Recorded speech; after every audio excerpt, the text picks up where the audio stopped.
The invitation. The galaxy had always been watching. For centuries, humanity clawed its way from the mud of Earth through the flames of war and into the cold void of space. They built ships. They built colonies. They reached out with radio waves and hope, wondering if anyone was listening. Someone was. The Galactic Council, an ancient coalition of 47 species spanning thousands of worlds, had observed humanity's rise with the detached curiosity of gods watching ants. Most species dismissed them, violent, primitive, too young to matter. But when humanity split the atom, crossed their star system, and began seeding colonies on Mars and Europa, the Council could no longer ignore them. An invitation was sent. Earth's governments, fractured as they were, united for the first time in decades. They chose carefully, not a general, not a politician. They chose Ambassador Elra Chan, a woman who had brokered peace in the water wars, who spoke 7 languages, and who believed, truly believed, that words could build bridges where weapons could not. She was brilliant. She was kind. She was hope itself, wrapped in a black diplomatic uniform, bearing the insignia of a united Earth. And standing beside her, silent as a shadow, was Commander Ashen Vale. He never smiled, never spoke unless spoken to. His eyes were gray and cold like winter steel. He wore no weapon openly, but everyone who looked at him knew he was dangerous. Ashen was part of something the Council didn't know about, something Earth had kept hidden.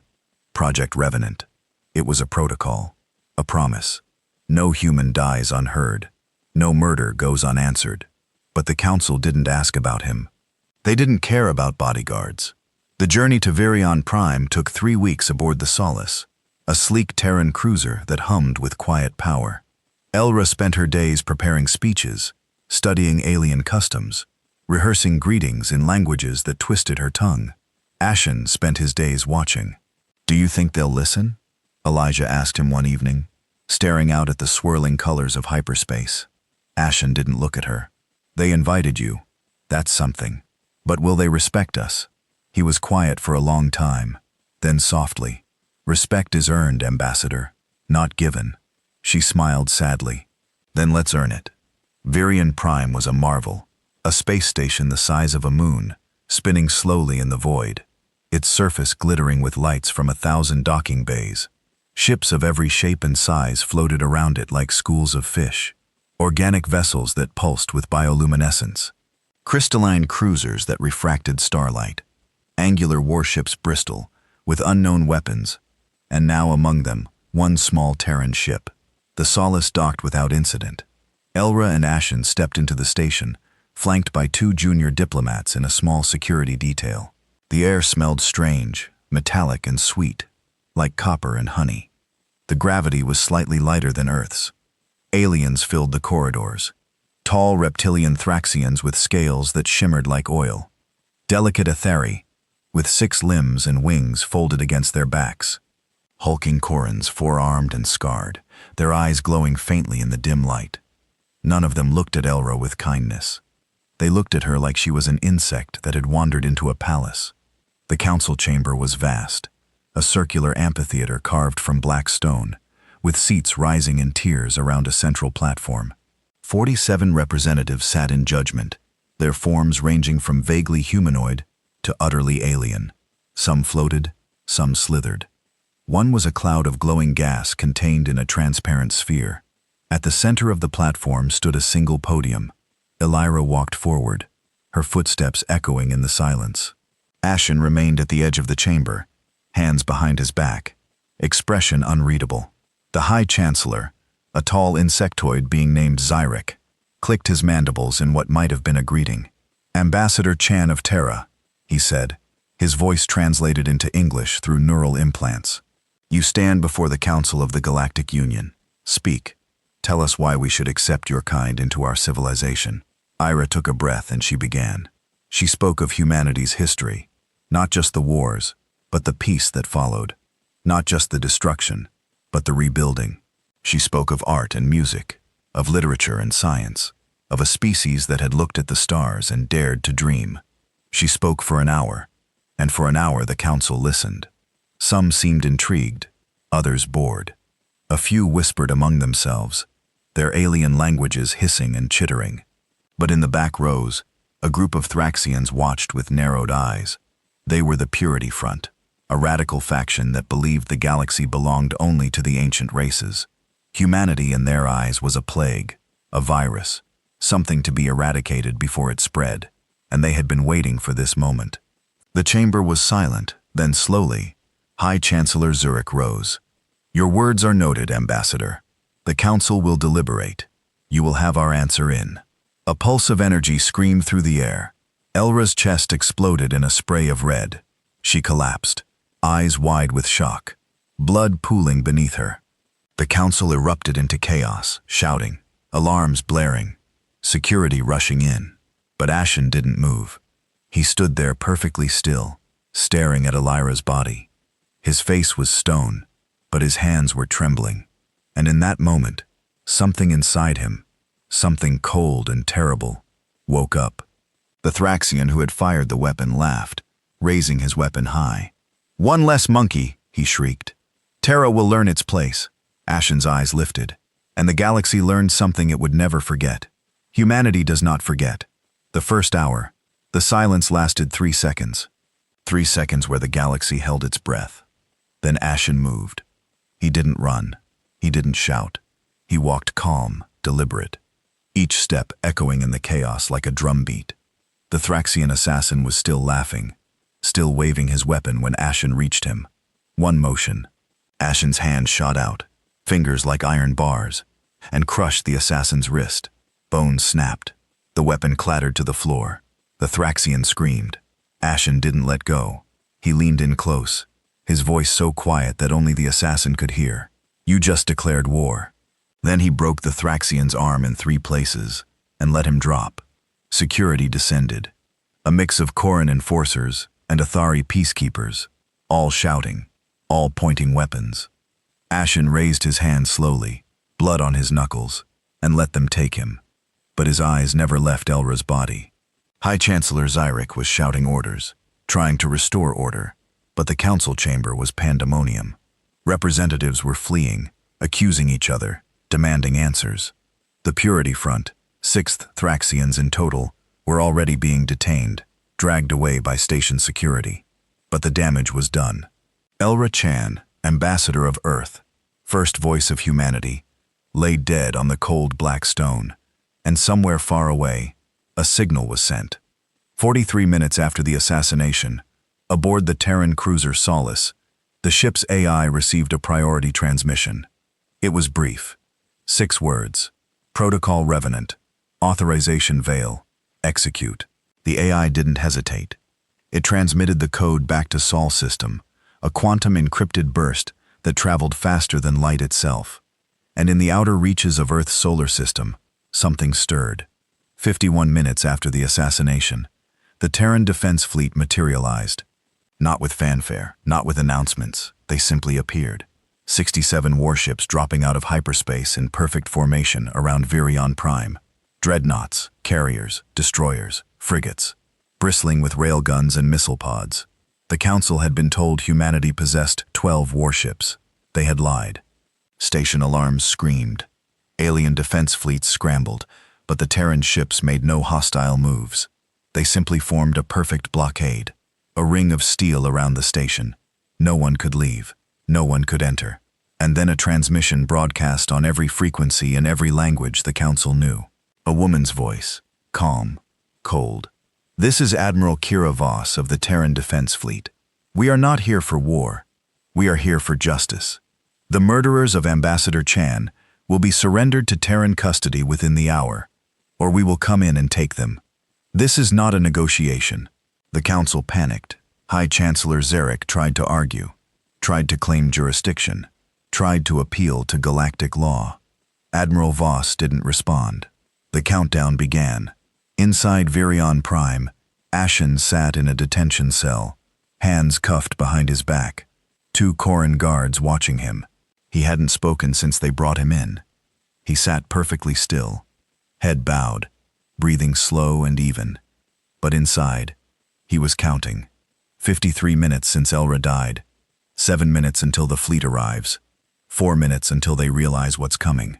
One of the Corin guards shifted uncomfortably. Human, you should not have attacked. You will face trial.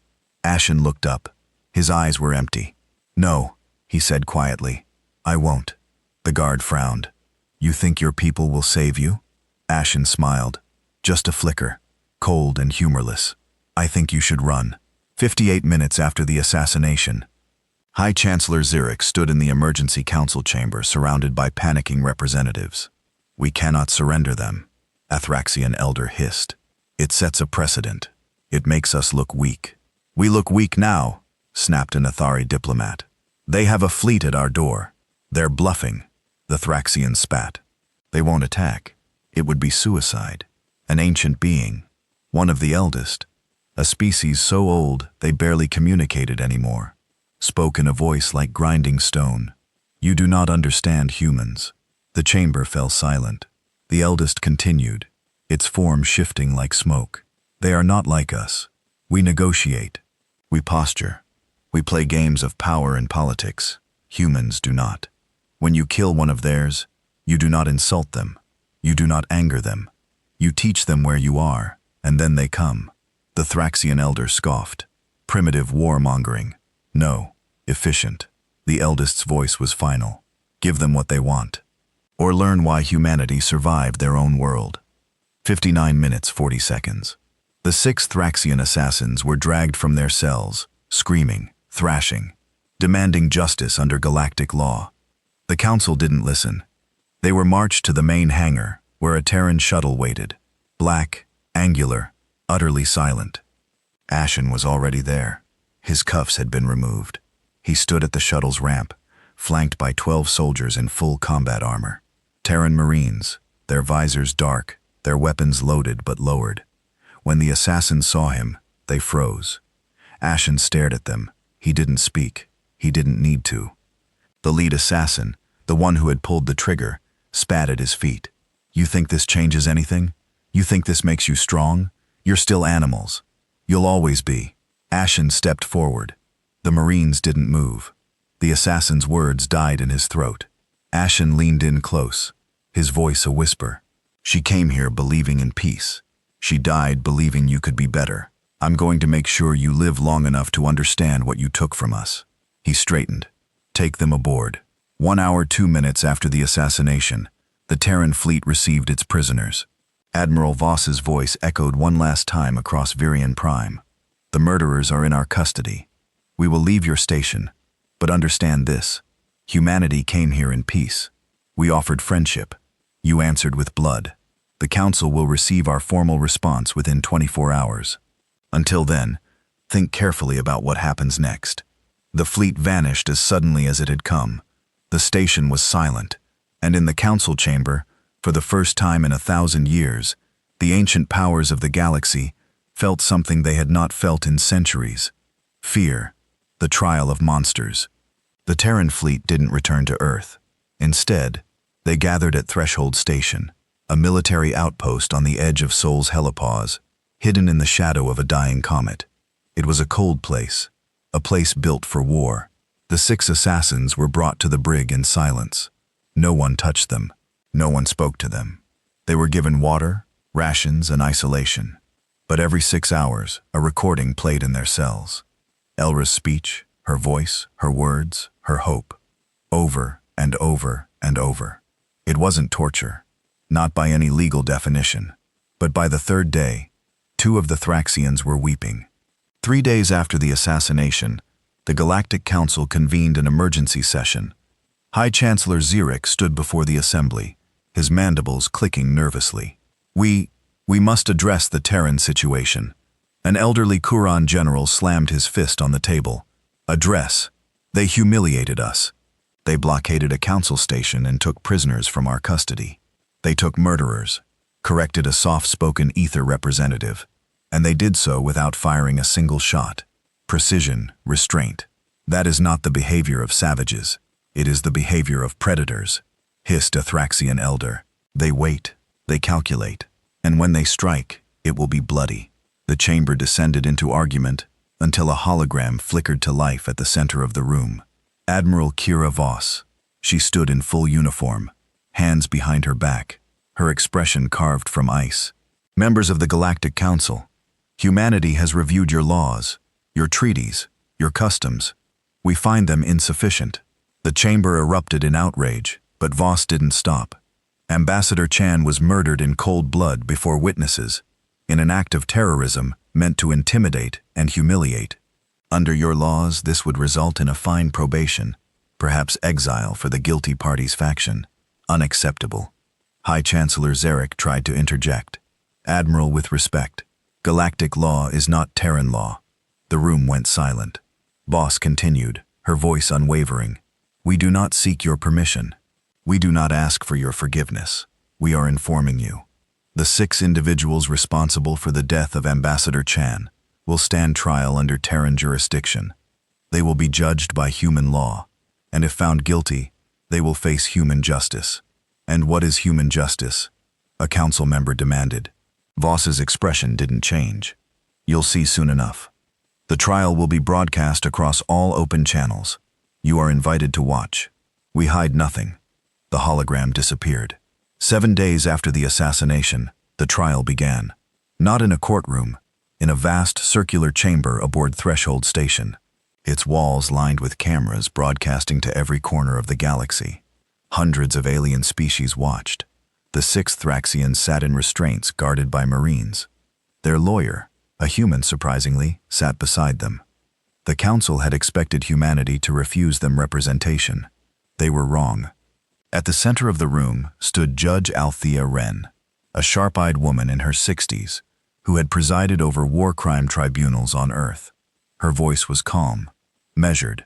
This tribunal is convened to determine guilt or innocence in the murder of Ambassador Elra Chan. The accused have been provided counsel. Evidence will be presented. Testimony will be heard. This is not vengeance. This is justice. The prosecution was led by Commander Ashen Vale. He stood alone at the podium. No notes, no theatrics. He simply spoke. Ambassador Chan came to Virion Prime with a message of peace. She was unarmed, she was unthreatening, and she was killed for the crime of being human. He gestured to the screens behind him, where footage from the council chamber played. Elra speaking, smiling, hopeful. And then the shot, the blood, the laughter. Ashen let it play in full. When it ended, he turned back to the assassins. You didn't kill her because she threatened you. You killed her because you thought we wouldn't care. Because you thought one human life was too small to matter. He stepped forward, his voice dropping to a whisper that somehow carried through the entire chamber. You were wrong. The trial lasted 3 days. Evidence was presented. Witnesses testified. The defense argued temporary insanity, cultural misunderstanding, political provocation. But the footage didn't lie. The laughter didn't lie. And on the 3rd day, Judge Wren delivered her verdict. The accused are found guilty of premeditated murder, terrorism, and crimes against humanity. The Thraxians screamed. Their lawyer bowed his head. And across the galaxy, billions watched. Judge Wren continued. Sentencing will occur in 24 hours. Until then, the accused will be given time to reflect on their actions. This tribunal is adjourned. That night, Ashen visited the brig, not to gloat, not to threaten. He stood outside the lead assassin's cell, silent, watching through the transparent barrier. The Thraxian looked up at him, eyes hollow. What will you do to us? He asked quietly. Ashen didn't answer immediately. When he did, his voice was soft. Elra believed in second chances. She believed people could be better. She died believing that. He paused. I don't share her faith, but I'll honor it. The Thraxian blinked. What does that mean? Ashen turned to leave. It means you'll live, and you'll spend the rest of your life wishing you hadn't. The sentencing Judge Wren returned to the podium. The galaxy watched.